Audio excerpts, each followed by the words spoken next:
Chapter 21. Emily was watching from her bedsit.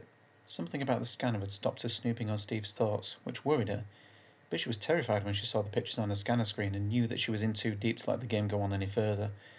With a blazing burst of telepathic power, she reached into his neurochemistry and took the controls, blacking him out and preparing him to send his mind into a searing, fatal, endless loop of false sensation.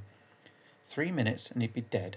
3 minutes which would seem like an eternity of pain and confusion to the despicable human.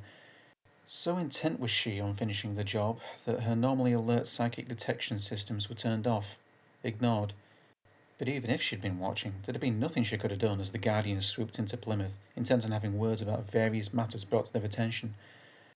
What they found her doing made them set off alarm bells deep into the underworld, and they took immediate action.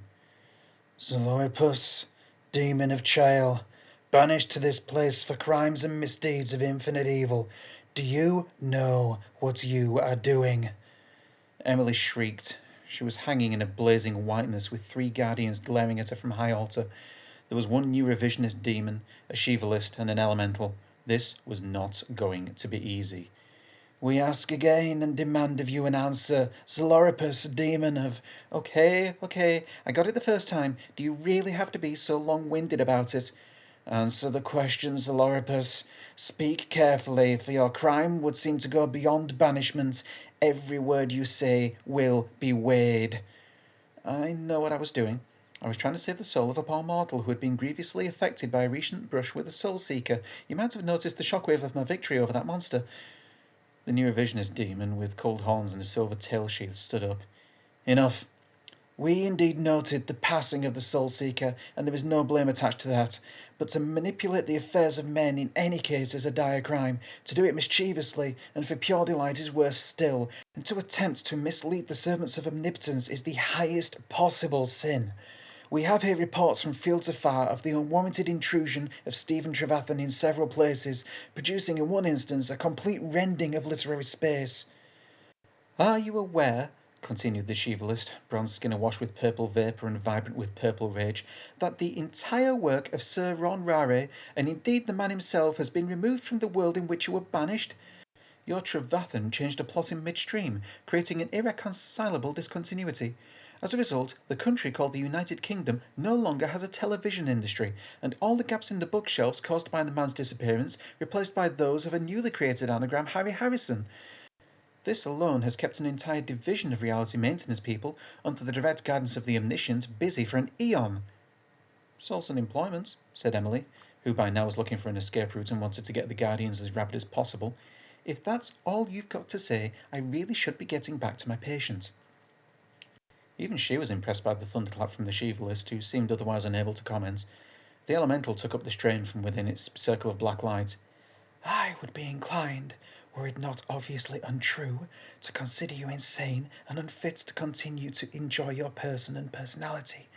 As it is, your feeble efforts to distract us will serve only to seal your fate even harder. And what do you have to say to the way in which the mortal, under severe pressure directly attributable to your tamperings, caused a small paranuclear explosion in Limbo, drowning an entire sect of rock worshippers in molten rancid chocolate ice cream? If I'd have known, I'd have made sure it was vanilla. Anyway, I thought I was supposed to be read the charges first instead of having to listen to these admittedly interesting anecdotes. The new revisionist demon motioned to his livid colleagues to keep quiet. Then be still and listen, Zeloripus, demon of Chael, to these the charges of gross temporal and literal manipulation with which you are currently accused. 1.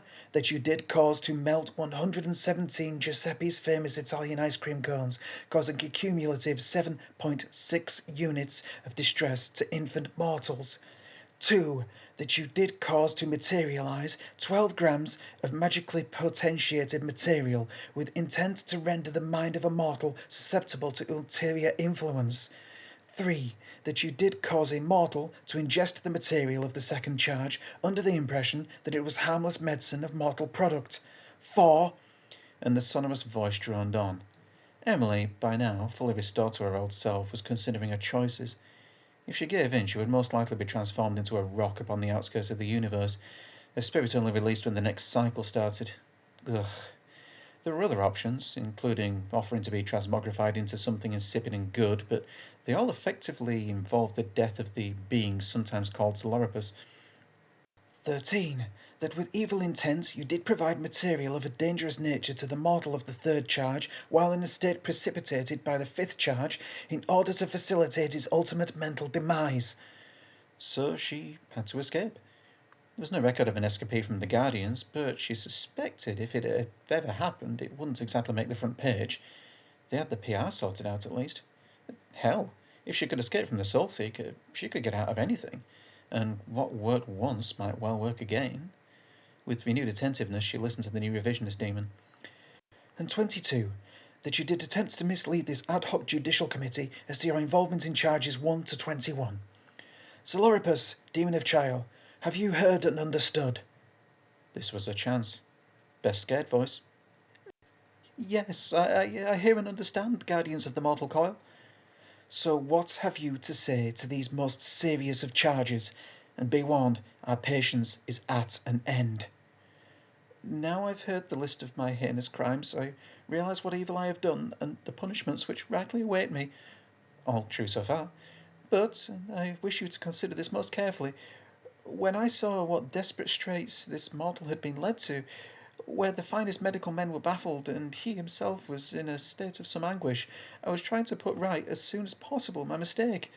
Also true, where my mistake was leaving the evidence alive.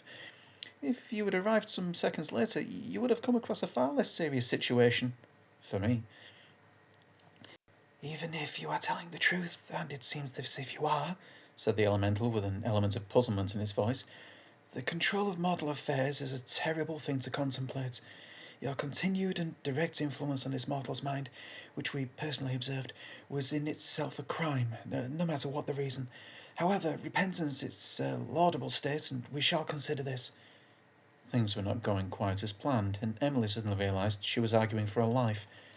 But can I not finish the job? 10 more seconds, and I can restore the model to a satisfactory state. Emily was getting earnest. Otherwise the medical men will probe his brain and kill him, revealing the way in which I sought to control his mind. The men of this place are no longer believers in demonic possession. They have their science, and they can understand many things. Not letting me repair the damage could be infinitely more dangerous than all of the things I've mistakenly done. No, the Sheevelist rumbled and thundered. It is written that none of this will be allowed. Even we are forbidden to exert the smallest influence, for the consequences are unforeseeable, except to the omniscient. You will leave the repercussions of your actions to the reality maintainers. But the poor man will die. Steady on, she thought. Overdoing it won't help. And if you were 10 seconds later, the damage would be undone.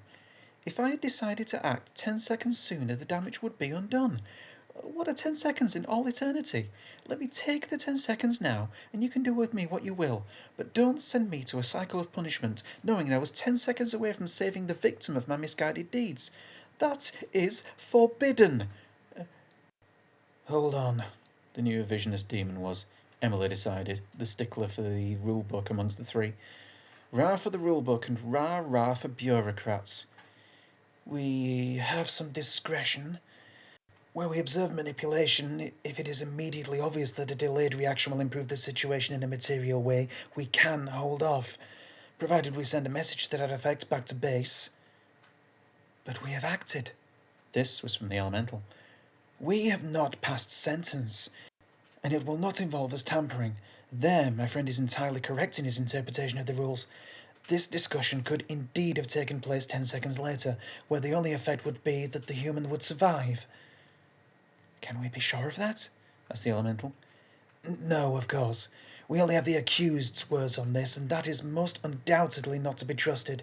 But that does not alter the facts. If the accused lies, then it will be immediately obvious to us as soon as she starts to change things. We can then remove her and leave events untouched. If, on the other hand, she is correct and truthful, then it is a small change and entirely beneficial. Either way, she cannot escape. It is forbidden! But the Chivalist was less sure, and the cloud of smoke shrank slightly.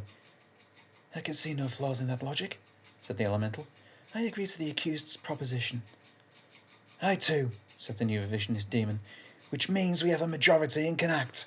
Do you wish to make it unanimous, friend? The Chivalist was quiet for a moment.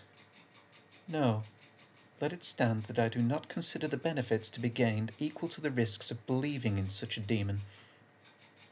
"So it is," said the new revisionist demon. "Psoloropus, you have 10 seconds in which to do that of which you spoke, but we are watching, and any transgression will be instantly punished."